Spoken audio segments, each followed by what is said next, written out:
नमस्कार मित्रों, आप सभी का स्वागत है फ्रेंड्स फ्रेंड 242 में। आज मैं एक नई भावनाओं से भरी कहानी लेकर आया हूं। कहानी गंगोत्री धाम और यमुनोत्री धाम की पवित्र यात्रा की। इन पावन स्थलों की ओर बढ़ने से पहले एक पल के लिए अपने मन को शांत कीजिए, क्योंकि आगे जो सुनेंगे वो सिर्फ कहानी नहीं, एक आस्था, एक भक्ति और एक दिल को छू जाने वाली यात्रा है।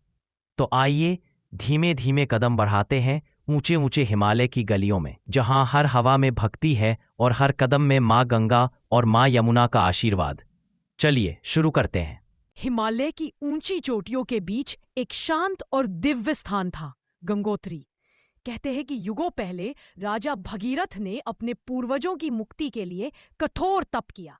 वर्षों तक बर्फीली हवाओं में खड़े होकर वे केवल एक प्रार्थना दोहराते रहे, हे माँ, पृथ्वी पर उतर आओ। देवता उनके तप से प्रसन्न हुए और गंगा माता को पृथ्वी पर आने की अनुमति मिली।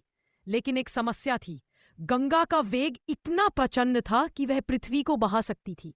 तभी भगवान शिव शंकर प्रकट हुए। उन्होंने अपनी जटाओं में गंगा के प्रवाह को थाम लिया।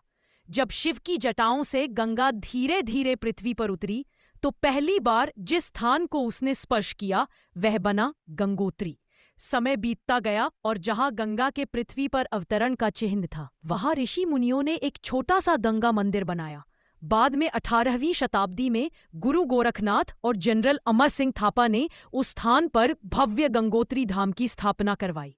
यमुनोत्री की पवित्र कथा हिमालय की ऊंची नीची घाटियों के बीच, जहां बर्फ कभी पिघलना नहीं चाहती, वही एक शांत और दिव्य स्थान था, यमुनोत्री।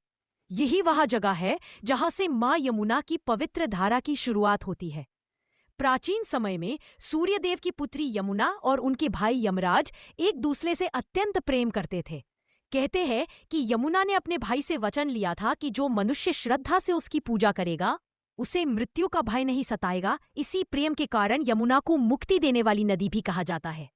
युगों पहले एक महान ऋषि अष्टि या असित मुनि यमुनोत्री की इन पर्वत श्रृंखलाओं में तप करते थे। वृद्ध होने पर जब वे नीचे घाटी तक नहीं जा पाते थे, तब उनकी सेवा और तप की शक्ति से यमुना ही उनके पास बहकर आने लगी। उसी समय पहाड़ों में गर्म पानी के अद्भुत स्रोत सूर्यकुंड और गौरीकुंड भी प्रकट हुए।